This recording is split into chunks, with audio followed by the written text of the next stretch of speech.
gracias por tu palabra, gracias por tu fidelidad y gracias, Señor, por enseñarnos que tú eres nuestro Padre Celestial. Gracias por amarnos, gracias por enseñarnos y gracias, Señor del cielo, porque esta mañana disponemos nuestro corazón para que tu palabra sea sembrada y en esta tierra fértil, Señor, de mucho fruto para gloria de tu nombre, en Cristo Jesús. Amén y amén. He titulado esta enseñanza esta mañana, Fuerza. Y si hay algo que caracteriza a los hombres, al sexo masculino, es precisamente eso, ¿verdad? La fuerza. Y no voy a hablar esta mañana a los hombres solamente porque sea el Día de los Padres. La verdad, no recibí la palabra del Señor para eso. No, la recibí para toda la iglesia en general, porque usted, mujer, también necesita, ¿qué? Fuerzas. De hecho, creemos que ustedes, las mujeres, son esa herramienta en la mano de Dios tan fuerte, ¿cierto? Cuando mis hijas estuvieron bebés recién nacidas, yo pensé que yo era muy fuerte, pero volteaba a mirar a mi esposa en su esfuerzo, en su sacrificio, en el momento de la lactancia, en el momento del trasnocho, en las madrugadas, en la sacada de los gases. Yo le decía, no, yo me levanto y te ayudo. Qué risa. La verdad no. Y en muchas mi esposa me pegaba el grito porque me iba durmiendo y yo iba para abajo con Isabela. Me quedaba dormido, pero ellas todo el tiempo estaban ahí. Ustedes, mujeres, están todo el tiempo ahí. Son muy fuertes ustedes, son muy valientes. Pero de la fuerza que voy a enseñar esta mañana es de la fuerza que el Señor nos da. Amén. Y que nos da en general a la iglesia. Déjenme leer algo aquí. Tengo algo que he escrito. Dice, la fuerza de un creyente está en su fibra moral. Un creyente no tiene fuerza cuando su fibra moral es débil. ¿Por qué? Porque viene el enemigo a acusarlo, a señalarlo. Entonces, el creyente, ¿qué es lo que hace? Se apoca, se apaga, se reduce, se echa para atrás, se retrae. Pero cuando un creyente en su fibra moral es fuerte, puede echar para adelante. ¿Amén? ¿Está conmigo? Número 2, la fuerza de un creyente depende de su carácter. Carácter no es estar enojado. Eso es algo que han enseñado mal las personas que lo han enseñado. Uy, qué carácter ese muchacho. ¿Por qué? Uy, no, vea cómo contesta de feo. Eso no es carácter, eso se llama intemperancia. Eso se llama enojo, ira. ¿Sí? Pero carácter es la impresión de algo sobre una superficie. En el caso suyo y mío, el carácter de Cristo se ha impreso en nuestro interior por su amor. Amén. Entonces, dos cosas. La primera, la fuerza de un creyente está ¿dónde? En su fibra moral. Número 2, la fuerza de un creyente depende de su carácter. Los creyentes, los nacidos de nuevo, necesitamos esforzarnos por desarrollar el carácter de Cristo. No debemos parecernos a otra persona. En el mundo en el que vivimos, que está inundado de influenciadores, gente quiere parecerse a otra gente. Pero la demanda del Señor es: quiero que te parezcas a mí, quiero que seas como yo. Eso es desarrollar un carácter cristiano. Y número 3, la fuerza interior determina la habilidad para resistir otras fuerzas. La fuerza interior determina la habilidad para resistir otras fuerzas que buscan o se empeñan en separar. ¿Estamos bien? Estamos hablando de fuerza. ¿Sí ven la imagen que está allí? ¿Qué hay en el bíceps de esa imagen, de ese brazo? Hay una cruz. Porque la fuerza, el poder de la fuerza no proviene de nosotros, proviene de Dios. Cuando usted y yo tratamos de hacer cosas en nuestras propias fuerzas, el Señor se queda quieto. Y cuando el Señor se queda quieto, cuidado. Porque si no es Dios quien se está moviendo, muy seguro podemos ir al fracaso. Pero cuando usted y yo nos quedamos quietos, en el buen sentido de la palabra, quietos es orando y buscando la dirección de Dios, quietos es obedeciendo a lo que ya hemos escuchado de Dios, entonces como Dios es nuestra fibra, como Dios es nuestra fuerza, entonces lo que vamos a hacer va a llegar a feliz término. Quiero que vayamos Segunda de Corintios, capítulo 12. Pablo está hablando a la iglesia en Corinto de unas situaciones bien complejas. La iglesia de Corinto era un desorden. Y Pablo había tenido algo especial de parte de Dios. Sin embargo, eso especial de Dios también vino sobre su vida para reducirlo y que no se creyera mucho pavo real. ¿Sí? Versículo 7, está conmigo, está en la pantalla, ¿cierto que sí? Segunda de Corintios capítulo 12, versículo 7. Dice la palabra: y para que la grandeza de las revelaciones no me exaltase demasiadamente, me fue dado, ¿qué cosa? Un aguijón en mi carne, un mensajero de Satanás que me abofetee, para que no me enaltezca sobremanera. Verso 8, respecto a lo cual 3 veces he rogado al Señor que lo quite de mí. Y me ha dicho: bástate mi gracia, porque mi poder se perfecciona en la debilidad. Por tanto, de buena gana me gloriaré más bien en mis debilidades, para que repose sobre mí el poder de Cristo. Por lo cual, por amor a Cristo, me gozo. ¿En qué cosa? En las debilidades, en afrentas, en necesidades, en persecuciones, en angustias, porque cuando soy débil, entonces soy fuerte. Amén. Quiero hablar de 3 cosas o de 3 regalos que el Señor nos da en este texto bíblico. Pablo, como usted bien lo sabe si ha leído la Escritura en el Nuevo Testamento, Pablo fue uno de los hombres sobre los cuales el Señor reposó una responsabilidad muy grande, y fue ir a hablarle a los que no eran judíos acerca de la salvación, acerca del amor de Dios. Pablo debía ir a esas ciudades que no eran judías, que no era Jerusalén, ni era Galilea, ni era Samaria, donde habían escuchado por siglos hablar acerca de Dios, sino que tenía que ir a otros lugares. Tuvo que ir a Grecia, a diferentes iglesias allí, ciudades en Grecia. Tuvo que ir a Turquía, diferentes ciudades en Turquía, o en esa época también se podía conocer como Asia, y a Macedonia. Lugares y pueblos donde la verdad de Cristo no había sido revelada. Y debía decirles: arrepiéntanse. Sus ídolos deben quitarlos de enfrente. Deben volver su corazón a Dios. No era fácil, pero era la tarea que Dios le dio a Pablo. A Pedro y a Juan les dio la tarea de predicar adentro, a los judíos, a los que sí habían caminado durante muchos siglos con la ley de Dios, con Moisés, con Abraham, con los profetas. Pero los de allá afuera no sabían nada de esto. Entonces Pablo tiene que encontrarse con una iglesia en una ciudad llamada Corinto, que está ubicada en Grecia. Y entonces allí tiene que decirles unas cosas y ajustar algunos asuntos en la iglesia que no estaban bien. Y mire lo que comienza diciendo. Y el primer regalo que podemos ver en el versículo 7, lo voy a leer desde aquí. Dice: las debilidades y aflicciones que nos limitan vienen de Dios para nuestro bien. ¿Quién va a creer eso? En el mundo en el que vivimos, por el contrario, lo que nos están enseñando es otra cosa. Be yourself. Alcánzalo. Sé tú mismo. Sé lo que quieras ser. Empodérate. Lo había hablado mi esposa hace unos 15 días atrás. Pero mira lo que dice: las debilidades y las aflicciones que nos limitan vienen de Dios para nuestro bien. Pablo dice en el versículo 7: y para que la grandeza de las revelaciones no me exaltase demasiadamente o desmedidamente, me fue dado, ¿qué cosa? Un aguijón. Se ha dicho muchas cosas del aguijón. La Biblia no nos dice más, sino el término aguijón. Algunos dicen que eran pensamientos que venían a Pablo. Otros dicen que era que Pablo no podía ver bien y entonces le iba dictando a otro, o trataba de escribir con letra muy grande. Otros decían que eran unas tentaciones que venían. Pero quiero decirle una cosa: Dios no tienta a nadie. Eso dice el libro de Santiago. Así que el aguijón era el aguijón.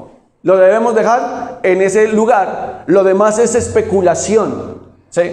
Si algún día usted escucha una prédica hablar acerca del aguijón y le ponen cualquier significado al aguijón, no es verdad, porque la Biblia no nos habla más acerca de qué era lo que Pablo estaba sufriendo acá. Dice, un mensajero de Satanás que me abofetee para que no me enaltezca sobremanera. O sea que la debilidad y la aflicción vienen de parte de Dios, porque esa limitación es para mi bienestar.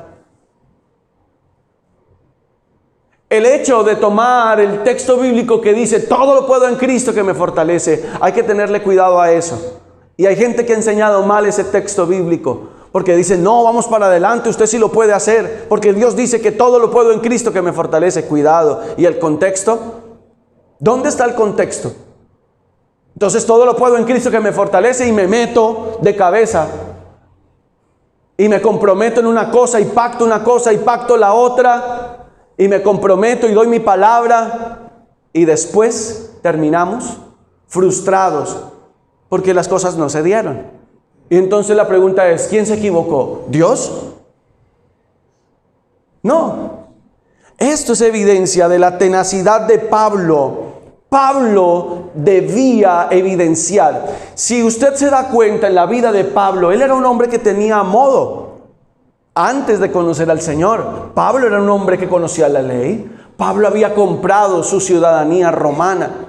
En algún momento, cuando lo estaban azotando, él le dice a sus verdugos, le dice, ¿es justo o es legal azotar a un ciudadano romano? Y ellos sueltan el látigo, ellos temen y se echan para atrás. Dicen, ¿cómo así?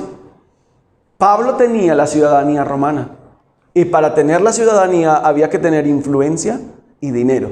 O sea que Pablo, al final de sus días, deja su influencia y su dinero para vivir al llamado especial de Dios. Ojo, yo no le estoy diciendo que usted tiene que dejar sus cosas materiales. Desde que su corazón no esté allí, todo está bien. Sea buen administrador, es lo que el Señor está demandando. Pero en este caso, Pablo debía esforzarse para hacer cosas. Debía caminar, dice, hay otros textos donde dice que Pablo sufría penalidades, le dice a Timoteo, Timoteo sufre penalidades como un buen soldado de Jesucristo. Y al soldado tiene que marchar, tiene que prestar guardia, tiene que mojarse sus botas, tiene que a veces aguantar hambre, esperar que lleguen por él, etcétera, etcétera, etcétera. O sea, Pablo no era un flojo. Pablo era un hombre determinado para vivir en el llamado que Dios le había hecho. Y yo quiero que a la medida que vamos hablando, que vamos escuchando la palabra del Señor esta mañana, vayamos haciendo esa confrontación en nuestro corazón. ¿Qué tan cerca podemos estar nosotros de esto? Que si hay alguna debilidad, si hay alguna aflicción en nuestra vida, ¿por qué es esa aflicción? Dios está enseñándonos algo con ella. Dios está haciendo algo en nuestro interior. Pablo no se quejó. ¿Cuántas veces le pidió al Señor que le quitara el aguijón? Dice, por esto he orado al Señor 3 veces. 3 veces. O sea, Pablo sí hacía algo y era que oraba. Pero no dice que Pablo se quejaba. No dice que Pablo era un amargado. Sino que Pablo, por el contrario, oraba. Oraba y le pedía al Señor. A veces pensamos que la vida del creyente debe estar al 100% en todas las cosas y nunca sufrir ninguna desaveniencia, ningún malestar, ningún dolor. Se ha enseñado mal también cuando se dice que el cristiano debe estar siempre arriba en todas las cosas. Y eso no es verdad. Eso no es verdad. Basta solamente leer la vida de Elías. Hay que leer la vida de David. Hay que mirar a Moisés. Hay que mirar a Jonás. Hay que mirar tantos hombres de Dios y mujeres de Dios que no la pasaron muy bien, que digamos. El mismo Pablo tuvo que pagar cárcel por delitos que no cometió. Su delito era hablar la verdad. Y aún así, por hablar la verdad, fue puesto en celdas. Y su vida no la terminó al lado de los suyos. No, la terminó solo, en un calabozo y después con su cabeza en un canasto, porque fue decapitado. No podemos medir el amor de Cristo para nosotros a partir de lo bien o mal que nos vaya. Ay, es que Dios me ama mucho y me ha dado todo esto. Pues sí. Y cuando llegan las cosas malas,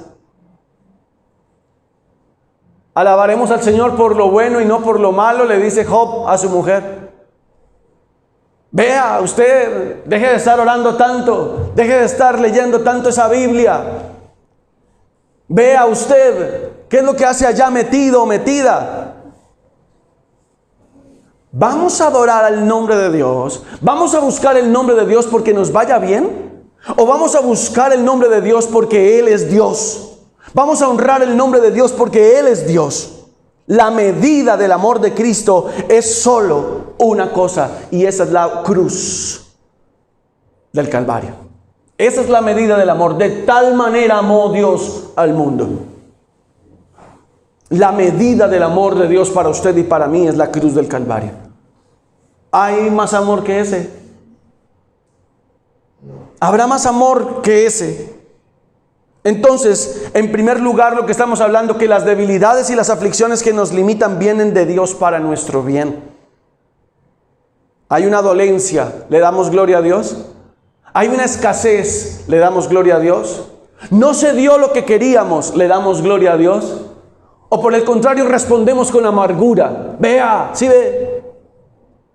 Algunas personas creen que cuando oramos, vea, ¿sí ve? No ore más porque usted ora y me va mal. No ore, no vaya más a la iglesia porque usted, desde que usted está yendo a la iglesia, vea, a mí me está yendo pero terrible. Debe ser que cuando usted y yo venimos a la iglesia, Dios saca en su vida y en su casa un bulldozer, una retroexcavadora. Y cada vez que su esposa o su esposo o sus hijos están orando, Dios mueve esa retroexcavadora y no la queremos en nuestra vida. ¿Por qué me va mal? Ay, me pidieron el apartamento. Ay, ya no hay esto. Ya me quitaron el bono. Ya no están los cheques de Sodexo. Ya no llega la bonificación, me la quitaron. Si ve, Señor, desde que estoy orando, vea, en lugar de irme bien, me está yendo como mal.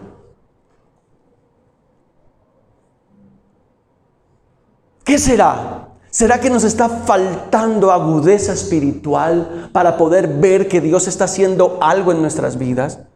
Recuerda que hace 8 días estábamos hablando acerca de plenitud.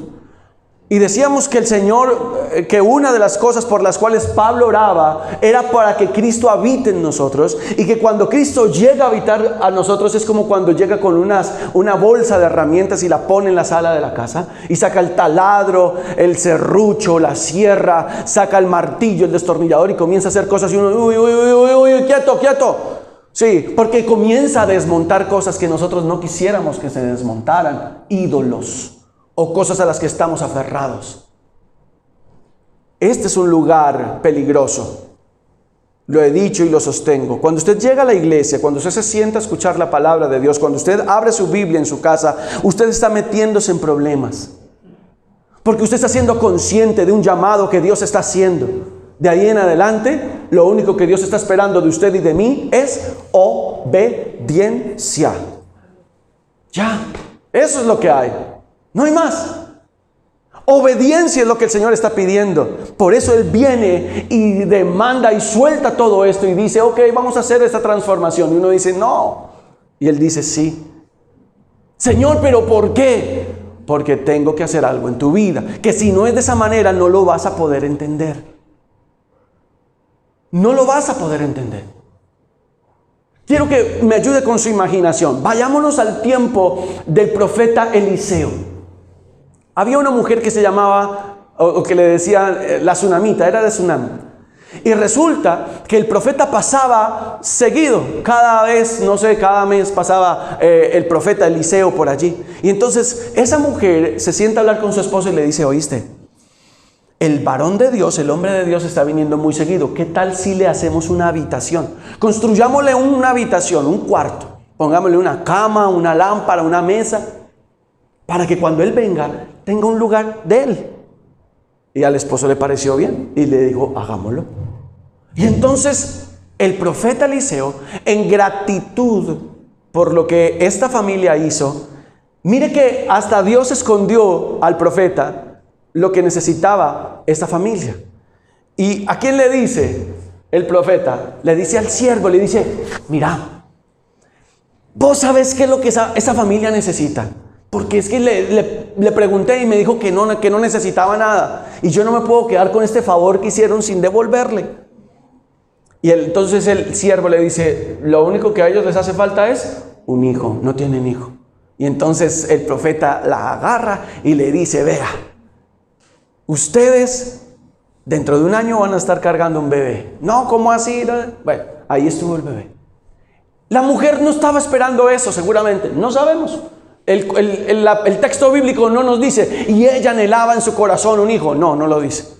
Pero con eso, años después, vino un momento difícil. Y fue que el hijo estaba con su papá en el campo. Y dice el hijo, ¡ay, mi cabeza! Y le dolió la cabeza y el hijo quedó ahí estirado. A veces cuando usted y yo nos involucramos con el Señor y hacemos cosas en el nombre del Señor y para la obra de Dios, recibimos bendición, pero también viene un momento de prueba. Y el momento de prueba para esta familia fue que Dios les dio su hijo, que no lo habían pedido, pero Dios les regaló un hijo, pero el hijo se muere. Como no lo pidieron, no nos importa, ¿sí? No, era el hijo. Y sí importaba. Entonces a la hora de este hijo morir había aflicción. Y ella le hace el reclamo al profeta. Y el profeta le dice, sí, yo sé, yo entiendo que usted es una mamá que está desesperada. Del papá no se habla como mucho. No quiere decir que no estuviera pendiente. Pero el problema está allí. Abro comillas y quiero que me preste atención. Por eso digo que cuando usted abre el texto bíblico, cuando usted viene a congregarse, usted se está involucrando en problemas. Porque después de usted escuchar la palabra de Dios y saber qué es lo que la palabra de Dios está diciendo y no la obedecemos, el Señor va a demandar de nosotros. No es que Dios sea un Dios mezquino. Yo no fui, yo fui obligado. No, yo no estaba escuchando esa palabra, yo realmente pasé por ahí. A mí no me venga aquí a poner cuentos que yo, no. Yo fui porque de ahí íbamos a salir a hacer una diligencia. El Señor sabe, y el Señor sabe que usted y yo estamos siendo conscientes de la palabra de Dios que estamos escuchando esta mañana. Amén. Número 2, debemos aceptar gustosamente las limitaciones que Dios trae a nuestra vida, porque Él será glorificado en esto. Entonces salen aquellos defensores de la humanidad. Si Dios existe, entonces ¿por qué nacen niños enfermos? Y si Dios existe, ¿por qué tanta hambre? A ver, ¿lo va a resolver usted? ¿Usted que hace esa pregunta, usted lo va a resolver? Y entonces, ¿y por qué se comen a los animales? Y entonces volvámonos veganos y vegetarianos. Y, no deberíamos hacer tantas cosas malas y cuidemos el planeta. Vuelvo y repito. Segundo, debemos aceptar gustosamente las limitaciones que Dios trae a nuestra vida, porque Él será glorificado en esto. Usted y yo podemos hacer planes, pero Dios se encarga de poner allí un límite, de poner su manito allí y decir, no avanzas más. Usted puede tender en su mesa, en su escritorio de trabajo, todas las cosas y decir, ok, esto va a ir primero, esto va después y con esto termino. Y el Señor dice, usted no sabe lo que va a pasar hoy. Y cuando vienen las limitaciones, en lugar de humillarnos, pueda que estemos entrando en amargura en nuestro corazón, en frustración en nuestro corazón o en un alegato con Dios en nuestro corazón. No porque seamos masoquistas debemos aceptarlo, sino porque entendemos que Dios es glorificado en todo. Quiero que vayamos a Juan capítulo 17, versículo 14 y 15. Mire lo que dice el Señor. Juan capítulo 17. Aquí hay un momento espectacular. y déjenme usar ese término porque es Jesús orando por nosotros, orando por sus discípulos. Versículo 14 y 15, ¿qué dice? Yo les he dado tu palabra. Deténgase un momento allí. ¿Qué es la palabra de Dios? La palabra de Dios es el equipo suficiente que usted y yo necesitamos por el Espíritu Santo para caminar en esta tierra. Así que no deseche la palabra de Dios. No desechemos, no la pongamos por menos. No ponga la palabra de Dios en el capítulo 91 de Salmos ni en el 23. Dejemos de hacer esas tonterías. Y entrémosle a lo que realmente esto significa. Dice, yo les he dado tu palabra y el mundo los aborreció. Bienvenidos al grupo de los aborrecidos. ¿Sí? Bienvenidos al grupo de los aborrecidos, no de los aborrajados. Está pensando en el almuerzo. Dice, porque no son del mundo, como tampoco yo soy del mundo. Y versículo 15, no ruego que los quites del mundo, sino que los guardes del mal. O sea que la circunstancia puede venir, pero la fidelidad, la providencia y el cuidado de Dios está ahí para usted y para mí. Amén. Eso es lo que ocurre. Eso es lo que está pasando. Que cuando yo estoy gustoso, acepto gustoso la limitación que Dios me pone, yo digo, ok, Señor, si hasta aquí voy, hasta aquí es que tú quieres conmigo, ¿eh? ¿O no? Señor, tú me permites vender tanto, ok, voy a estar bien, pero mi compañero está vendiendo más. Y desde que está yendo por allá, que le hagan unos rezos, está vendiendo más y más y más. Y usted véalo allá metido en la iglesia el domingo, y en oración a las 5 de la mañana el martes y el jueves. Vea, sí ve, véame. Pero el Señor dice, ustedes no son del mundo. Y les he dado una cosa que es importante más que cualquier otra. Mi palabra. Mi palabra. Porque cuando usted y yo tenemos la palabra de Dios, vamos a saber responder ante las circunstancias difíciles de la vida. Con todo yo me gozaré en el Señor. Con todo. No vendí, con todo. Me quitaron el bono, con todo yo voy a honrar al Señor. Pidieron el apartamento, con todo, Señor, tú me lo darás en otro lugar. Hay que hacer, hay que moverse. Se acabó el trabajo. No me llaman, no me contratan, no me buscan. Con todo yo exaltar el nombre de Dios. Amén. Porque eso es lo que a Él le da gloria. A Él le da gloria. Ahora la pregunta, porque allí en el versículo 9, el Señor dice, bástate mi gracia.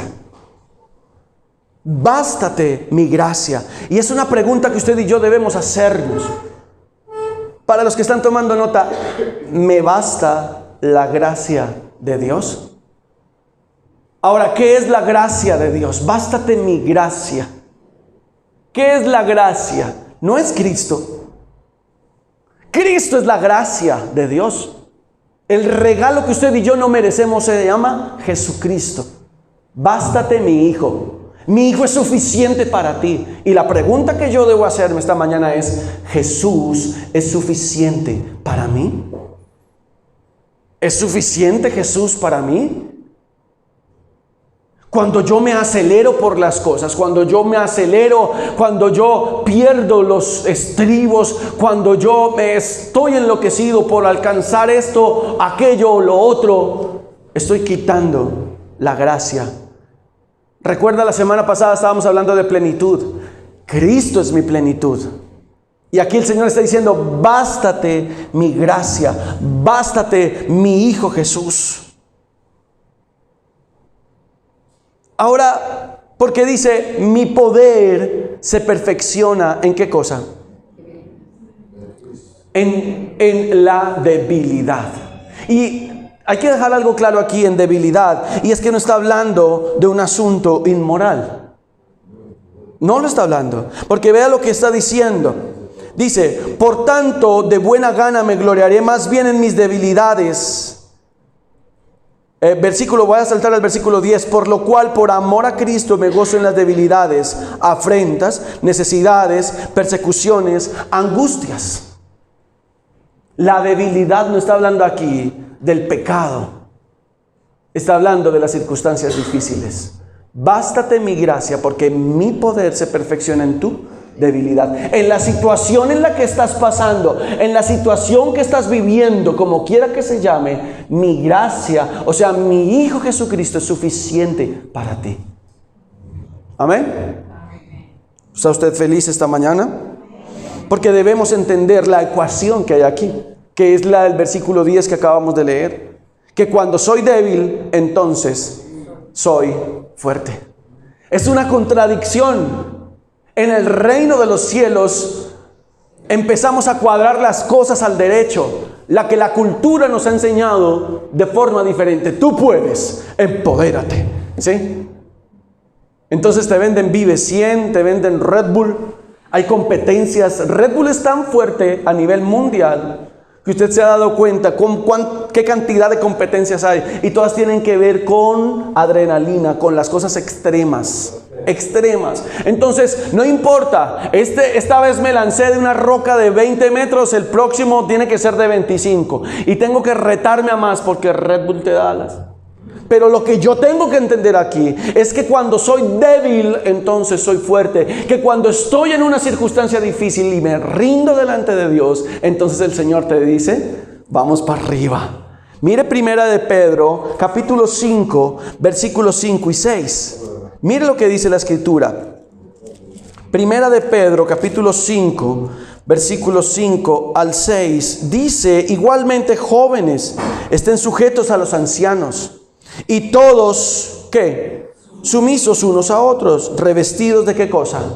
Humildad, porque Dios resiste a los soberbios y da gracia a ¿quiénes? A los humildes. Y luego empata con el versículo 6, humíllense pues bajo la poderosa mano de Dios, para que Él sea el que me exalte. Usted y yo no somos exaltados por el título que tengamos. Pues déjeme decirle, Pablo dijo, todos mis títulos, en el original dice, todos los tengo por estiércol. La Reina Valera lo pone un poquitico más suave, dice por basura. Como quiera que se llame, eso que usted y yo hemos logrado en la vida frente a los seres humanos, que nos puede dar un poquitico de estatus, eso es basura. Eso es basura. Es que a mí me reconocen. ¿Cómo no me van a reconocer? ¿No es que yo soy el que ha hecho esto? Yo soy el que hizo esto. Yo fui el que puso esto. Yo fui el que llevé a esto, de aquello y lo otro. Tienen que reconocerme. Y el Señor dice, a ver, eso en tu corazón debe ser visto como una cosa que no importa, una cosa que no tiene relevancia, que ni siquiera se debería voltear a mirar. Ni siquiera se debería voltear a mirar. Es tan igual como cuando usted coge la bolsa de basura y en lugar de llevarla al chute allá afuera, usted la mete en el congelador. Ya no está. Y usted quiere tener allí, queremos tener la basurita ahí, guardada. Algo para mí, un poquitico de gloria para mí. El Señor dice, no. Sácala de allí. Expónla y quítala de ti. Juan capítulo 15, versículo 5. Dice, yo soy la vid, ustedes los pámpanos. El que permanece en mí y yo en él, este lleva mucho fruto. Y mire lo que dice la siguiente frase. Porque separado de mí, nada puedes hacer. ¿Sí vemos la conexión que hay aquí? Cuando una persona es soberbia, orgullosa, se separa de Dios. Porque dice, no necesito a Dios. O sea, si Dios me necesita, que me detenga. Pero yo no voy a buscar a Dios. No va a ser mi prioridad. Y el Señor está diciéndote, mira, yo te voy a decir una cosa. Apocalipsis, si no está aquí, pero lo tengo en la memoria en este momento, el Señor me lo trae a memoria. Apocalipsis dice, tú dices que eres rico y te has enriquecido. Estoy hablando de Apocalipsis capítulo 3. Dice, tú dices que eres rico y te has enriquecido, pero yo te digo la verdad, que eres un pobre, ciego, miserable y desnudo. O sea que las riquezas de este mundo, que el estatus de este mundo, realmente delante de Dios no sirven. No nos sirven. Ahora la pregunta es, ¿frente a quién quieres estar de pie? Y el Señor dice, la única manera en la que tú puedas lograr las cosas es cuando tú te humillas, cuando tú buscas, porque separado de mí, nada puedes hacer. Nada. ¿Qué te estás proponiendo? Tengo esto, esto y aquello. Y entonces cuando te empiezas a meter con el Señor empieza a soplar la vela de tu barco y empieza a empujarte. Y te dice, ok, vamos a hacerlo, pero de esta manera. Señor, y tengo esta y esta persona. Ok, con esa persona no te vas a meter. Te voy a presentar a esta otra persona. Y comienza el barco a moverse. ¿Por qué? Porque nos estamos humillando delante del Señor. ¿Qué vale la vida? ¿Lo que el hombre nos aplauda? ¿Lo que el hombre nos afirme? ¿O lo que el Señor dice, vamos bien?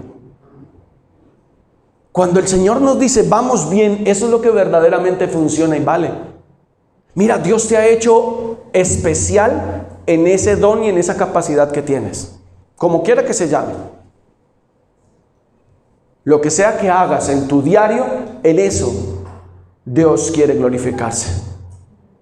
Pero se va a glorificar más cuando tú y yo entendamos la importancia de entender dos cosas. Número uno, que el Señor nos pone limitantes. El Señor nos pone limitantes para darle la gloria a Él. Y número dos, el Señor nos pone esas limitantes para llevarnos a ser humildes. Humildes. No vaya a ser, y el Señor nos guarde, que por estar caminando en la soberbia, el Señor tenga que darnos un sacudón que nos va a poner a llorar. Entonces ahí es donde yo necesito entender. Tengo que ser una persona entendida. Usted, ahora hoy que estamos celebrando el Día del Padre, ¿usted no se ha dado cuenta que hay hijos que entienden más rápido que otros? No porque el otro sea más bruto, perdóneme usar ese término, sino porque el otro no tiene su corazón dispuesto para obedecer. Y usted dice, este es más dispuesto que este.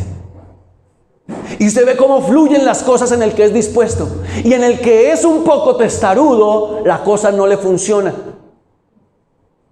Por eso Pablo dice aquí, jóvenes, a ver, ¿dónde están los jóvenes? Dice Pablo, porque a ti quiero decirte una cosa. Está diciendo Pablo eso, ¿cierto? Aprendan a ser humildes, porque el joven quiere comerse el mundo. El joven cree que va, mejor dicho, voy a ir a la China. No sabes hablar mandarín, no importa, pero me voy para la China. Y ya empezaste a estudiar mandarín. No, eso no importa, eso no necesito yo, pero me voy para la China. Porque el joven no tiene límite. Pero cuando el joven es humilde y empieza a entender que debe prepararse paso a paso, entonces no va a lograrlo. Y le está diciendo, jóvenes, sean humildes, sométanse, aprendan a ser sumisos. La Biblia habla de esclavitud. Así pusieron que día en un reel de la iglesia. ¿Todavía creen en eso? La Biblia habla de esclavitud, por siglos ha hablado de esclavitud. Es que no dan ganas ni de responder. Ese es el problema de no tener el contexto de las cosas. La esclavitud no la puso Dios, la esclavitud la puso la desobediencia del hombre. Entonces eso es empezar en un rifirrafe en esos chats y qué pereza. Pero eso es lo que a veces la gente piensa. Estar esclavo. Número 3. Es el amor a Cristo lo que nos mueve a aceptar nuestras debilidades. Es el amor a Cristo lo que nos mueve a aceptar nuestras debilidades, ya que este amor es el que nos mueve a desear que Él se lleve toda la gloria. ¿Por qué, a pesar de las debilidades y de las limitantes, usted y yo seguimos buscando al Señor? Hay una respuesta: porque lo amamos. ¿Amén? Y cuando usted y yo hacemos las cosas porque amamos a Dios, el resto fluye. Vea, usted no se da cuenta cómo va en la vida. Yo estoy haciendo la voluntad de Dios. Estoy haciendo la voluntad de Dios. Estoy metiéndome con el Señor. En estos días estábamos hablando con alguien. Él trabaja con asuntos de viajes y todas estas cosas. Y decía, tuve la oportunidad de irme a tal ciudad turística fuera del país con mi esposa. Y unos hoteles súper guau y súper hermosos. Y mientras caminaba por esos jardines en ese hotel, el Señor confrontó mi corazón. Porque los jardineros trabajando y se giraban y no sabían dónde ponerlo a uno.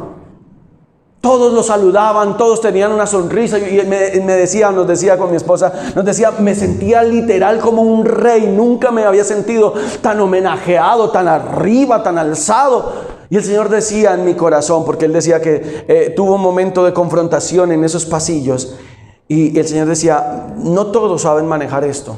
Por eso no todos pueden tener este tipo de bendiciones. Porque cuando reciben, se enorgullecen. Cuando tienen en la mano, someten a los otros. Cuando han alcanzado, humillan a los demás. Sé humilde. Sé humilde. Y decía, y él nos contaba, decía, y mis compañeros en el trabajo, en la oficina, trabajan tan fuerte porque dicen, es que yo me merezco ir a ese hotel. Y están tan endeudados y tarjeta va y tarjeta viene solo por el hecho de registrar delante de sus otros amigos que fueron a este y este otro lugar. El amor a Cristo es lo que nos mueve a aceptar nuestras debilidades. ¿No puedo viajar? No viajo. ¿No puedo comprar esta vez? No compro. Dígame si no hay una limitante. ¿Sí o no? Usted va por una vitrina, sobre todo las mujeres, van por una vitrina, ven un hermoso bolso, ven unos bonitos zapatos y dicen, ¡wow! Y si van con el esposo, entonces hacen el guiño, ¡qué color tan lindo! Eso quiere decir muchas cosas. Quiere decir muchas cosas, pero en ocasiones la mujer sabia entiende y dice en su corazón, va a guardar eso y va a ponerlo delante de Dios. Esa es una limitante, porque sabe que en algunos momentos o zapatos, o tanqueo el carro, o zapatos, o hago el mercado. Ay, hablemos la verdad o no. Si es la verdad, no es el tiempo seguramente para eso. Esa es una limitante y a veces nos sentimos como que, sí, y vemos a la otra saliendo con sus 3 bolsas de la misma tienda y entonces allá alabamos al Señor. ¿Por qué los otros sí pueden y nosotros no podemos? Entonces es el amor a Cristo lo que nos mueve a aceptar nuestras debilidades. Tenemos limitantes, iglesia, sí las tenemos. ¿Y sabe por qué las tenemos? Para que la gloria sea de Dios, para que en el tiempo en el que Dios ha determinado hacer cosas con usted y conmigo, no nos enorgullezcamos ni nos subamos, sino que nos mantengamos tranquilos, porque se trata de Él, no de nosotros. Amén. Se trata de la bondad de Dios sobre nuestra vida. Usted puede comprar, usted puede vender, usted puede negociar, usted puede hacer. ¿Sabe por qué? Porque Dios es bueno. Podemos alimentarnos, podemos caminar, podemos ir por un parque, respirar, que se volvió en un momento algo tan costoso y tan privilegiado, solo porque Dios es bueno. Amén. Solo por eso. Es por su gracia que yo puedo hacer lo que hago. Nosotros hacemos la obra y Cristo se lleva la gloria. Amén. ¿Por qué? Porque resulta que allí en Mateo capítulo 7, no está en la pantalla, pero dice, Señor, en tu nombre echamos fuera demonios, levanté una iglesia de 3,000 y fui y prediqué ante tantos y ministré a tantos. Y el Señor dice, quítate de acá, yo no te conozco. No te conozco. ¿Por qué? Porque lo que estabas haciendo, lo estabas haciendo para ti mismo. Nunca me diste la gloria. Nunca me diste la gloria. Ah, bueno, entonces no, yo no sano los enfermos, yo oro y no se sanan, no sé. Pero crees que el trabajo que tienes es lo super non plus ultra y nadie más lo hace mejor que tú. ¿Sí? ¿Seguro? Eso pensaba Elías. Señor, si yo me muero, entonces ¿quién? Elías, espere un momentico, es que estás hablando con Dios. Tengo 5,000 detrás tuyos. Ni siquiera le dice el Señor, tengo 2 más. No, le dice, tengo 5,000 más. O sea que si tú te vas, Elías, el mundo no se va a morir. ¿Sí? Porque a veces tenemos esa idea. Si no soy yo, gloria a Dios, entonces esto se cae. ¿Se cae? Perdón. El mundo subsiste porque Dios dijo que por la palabra de su poder es que subsiste. Es por eso, no es por otra cosa. Por más que los ambientalistas se muevan y quieran salvar todas las ballenas del mundo y todos los pingüinos, déjeme decirle que toda la naturaleza se sostiene es porque Dios es grande y es porque es su creación. Dejémonos de tonterías. Ok, sí, no tiremos basura al mar, eso es correcto, eso es un principio de mayordomía y de respeto, ¿o no? Es eso es correcto. Vamos a acampar, vamos a hacer una fogata, no deje prendido, apague, claro que sí. Hay que cuidar las cosas, debemos ser buenos mayordomos. Pero cuando la idea está por encima de Dios, Dios no se glorifica ahí. A Dios no le agrada eso, no le exalta eso. Usted va a ser bueno en lo que es, más bueno todavía, y puede tener más fama. Escúcheme lo que le estoy diciendo. Siempre y cuando en su corazón haya humildad. Y siempre y cuando en su corazón usted reconozca que lo que usted hace, como sea que se llame, es porque Dios es bueno. Y porque Dios le da sabiduría. Los aplausos y las coronas, todo eso, es mejor que vayamos rapidito delante de Dios y le digamos, Señor, todo esto es tuyo. Todos esos aplausos son tuyos. Todas esas ovaciones son tuyas. ¡Wow! ¿Cómo lo haces? Mira cómo haces esto. Mira cómo te mueves en tu negocio. Mira, qué cosa tan tenaz tú. Mejor dicho, el mundo te estaba esperando. Espérate. En el secreto, vamos y decimos, Señor, todo esto es tuyo. Porque cuando soy débil, entonces soy fuerte. Segunda de Corintios capítulo 3, versículo 3 dice, siendo manifiesto que son carta de Cristo expedida por nosotros. ¿Quiénes? La iglesia. Escrita no con tinta, sino con ¿qué cosa? Con el Espíritu de Dios vivo. No en tablas de piedra, sino en tablas de carne del corazón. Los hijos de Dios desean hacer la voluntad de Dios, no externamente para que lo vean y lo aplaudan, sino desde su interior, desde adentro, motivados por Dios mismo. Motivados por Dios mismo. Así que lo que usted sea que haga, que es bendición de parte de Dios, hágalo siempre entendiendo que hay limitantes y que esas limitantes son las que van a darle gloria al Señor. Amén. Cuando usted y yo entendemos las limitantes que tenemos y nos humillamos delante del Señor y decimos, sí, Señor, ok, hoy quise vender 100, pero vendí solo 20. Señor, está delante de ti, porque tú eres el que multiplicas. Señor, tu palabra dice que los discípulos estaban cansados. Ya había pasado toda la noche y no habían pescado nada. Y el Señor les dice, echen la red al otro lado. Señor, estaban los expertos en las redes estaban allí. Pero Pedro dijo algo, Señor, en tu nombre echaré la red. Así que tenga su oído abierto, iglesia, porque el Señor seguramente le puede estar hablando, haz esto, o muévete aquí, o quédate quieto. Porque cuando el Señor habla y te está diciendo, echa la red, obedécele, porque ahí es donde va a estar la bendición. Amén. Dice la Escritura que ellos echaron la red y fue tanto lo que pescaron que tuvieron que llamar otras barcas. La gloria de Dios se ve cuando usted y yo estamos sensibles en nuestro corazón a oír la voz de Dios. Porque entonces cuando soy débil, entonces soy fuerte. Póngase sobre sus pies, vamos a orar esta mañana para terminar. Amado Señor, gracias. Gracias, Señor, porque lo que a veces no podíamos entender hoy lo podemos entender por tu palabra. Perdónanos por todas las veces que nos comportamos con amargura y renegamos y dijimos, no, esto no tiene por qué ser así. Esto no tenía por qué pasarme a mí. Ahora lo entiendo. Ahora entiendo que ese aguijón, eso que me chuza, que me incomoda, eso que me saca, lo único que busca, Señor Dios mío, es darte honor y darte gloria. Por favor, enséñame. Enséñame sabiduría. Enséñame a ser humilde.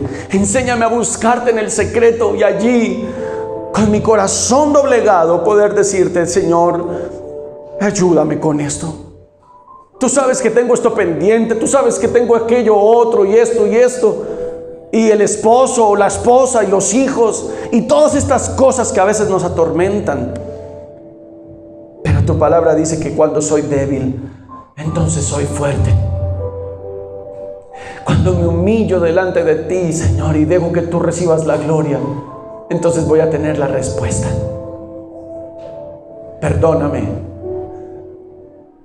por tanto orgullo, por tanta soberbia, por tanta dureza en el corazón. Perdóname en el nombre poderoso de Jesús. Ayúdame. Extiende tu mano. Yo me someto a ti. Gracias por las debilidades. Gracias por los faltantes. Gracias por las limitaciones. Porque ahora en adelante voy a estar gozoso y te voy a dar gracias y te voy a dar la gloria. Porque en tu tiempo tú te encargarás de hacer lo que es mejor. En el nombre precioso de Jesús, yo bendigo la vida de mis hermanos. Y te ruego, Señor, que fortalezcas sus vidas. Fortalece cada familia, Señor. Cada familia de la congregación, fortalécela. Cada vida, cada corazón, cada proceso en el que se encuentran mis hermanos, ayúdalos, levántalos, trae sabiduría y trae entendimiento. La bendición del Padre, la bendición del Hijo y la bendición del Espíritu Santo sobre cada uno de ellos, en Cristo Jesús. Amén y amén. Denle un aplauso al Señor. Que el Señor les guarde, que tengan una buena tarde. Bendiciones.